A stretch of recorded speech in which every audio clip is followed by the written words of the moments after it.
getting out there early, working on the moves and stuff? Yes, sir. Yes, sir. I was just trying to perfect my craft.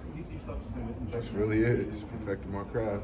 What do you think are some of the keys to you having the type of season that you have? Me being able to play low, play my hands up, and just use my hands more and play with active feet.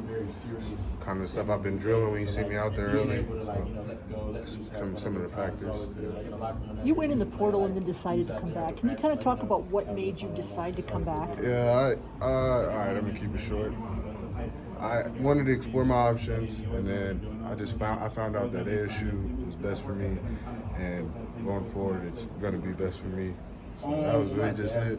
Just speaking with a lot of the other coaches around, position coaches predominantly. I was able to articulate myself better to them than they were to me. So I just found value in Coach Rod with that. So whatever little NIL deal that was on the table, I found more value with Coach Rod. And what that could be. Yes, sir. Yes, sir. Talk about him even more as a coach. Outstanding. Great coach. Through and through. He's not going to gaslight you. He's going to keep it real with you. And that's something I always respected. Hard coach. He's a great coach. Not many other ways you could put it. He's a great coach. Great.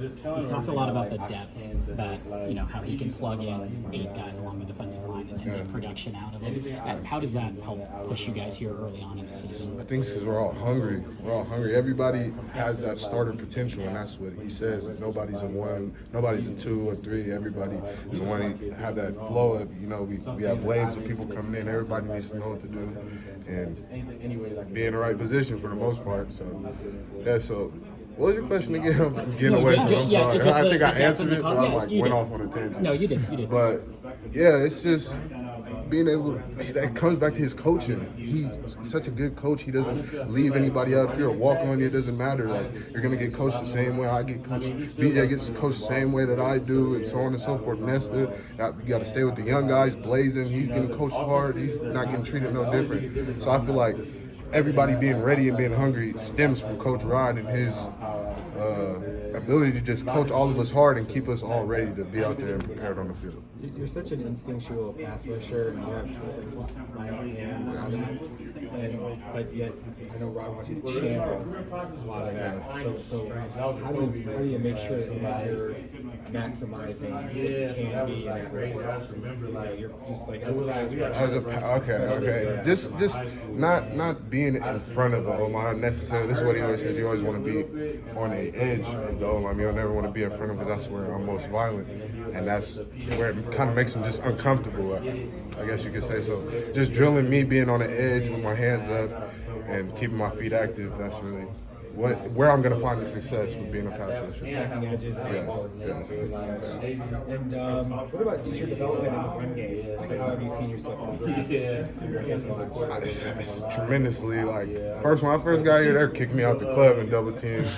Have my feet all everywhere. He helped me really get my feet down, have the base, be prepared for the brunt of the hit. And it's all the Coach Rod. His coaching is outstanding. It's outstanding. So, do you feel like you're poised to have a great season, or what are your expectations? Honestly, I don't really being here. I've learned not to set expectations. I've learned to just put the work in, and whatever comes, I can only be happy with because I put my full foot forward. So we're just gonna see what happens this season. I'm gonna just ride out, see what happens, be happy what happens on the back end. What about the defense as a whole? What do you think about the whole? I feel like we're a pretty strong core, honestly. A lot of us. How do I say this? We've had a lot leave. We had a lot of people go, and we've been through a lot. The people who have stayed here, and we know what it's like to kind of miss out on the opportunity, So we have this culture built within the defense. Like it's a brotherhood. So now I feel like we're a stronger link than we even were last year. So I feel like it should be some even better things coming from the defense. And the expectation last year we were the #1 defense. So that's the expectation. So a lot of the younger cats they're meeting that. They're trying to meet that expectation. That's how they put their foot forward. That's all of us. So I feel like we're doing great. Has Donnie put like his own stamp on it as a coordinator, or the way he's vocally now? Is there any difference, or do you think it's As the same, far as, same like- old Donnie Henderson, or is he more vocal? Is he more of a different kind of a guy in meetings? Oh, he's the same guy. He's the same guy you guys see in the interviews. Same guy he is out on the field. He's a good guy. He's a good guy. Omarr, we've been getting updates about how early you're arriving to practice. At what point, was it in the spring? Was it over the summer? Did you feel like you were locking into a different level of preparation? I walked into the weight room, and Coach Joe has the days that is counting down. It said 30 days. I said, wow. I said, yeah, it's time to just get on it. And then it's another thing, like how I set expectations. Like I got into like a dark state mentally because I had all these expectations. You're not here. You didn't get this many sacks. You didn't get this many tackles. Yada yada yada. Then I came to the realization that is all on me. If you get what I'm trying to say, like. I'm not there because I didn't put the work in to be there. That's what I'm saying. So that's why you see me just practicing my muscle memory, just harping on whatever I'm doing, staying low. Whatever I'm doing it with a purpose. Because it's really all in muscle memory and the work you put in to spin back to my point. Manifest your own destiny. So I could get it what I want on the back end. So reap the rewards. Reap the rewards of my labor. There it is. With thinking back to the high school days with you and Daniel and Elijah, now you're all on the precipice of having some big roles. Just thinking back to that, like what would younger Omarr have to say about that? It's what it's always been. It's always been the idea for all three of us. Here it was that big three, so it's really like the mindset has always been the same. Like we're coming here to play ball and conquer and be good players for the team at ASU. So it's the same thing. It's no high, low to it. We just cruise right into it because this is what we've always done. We play ball.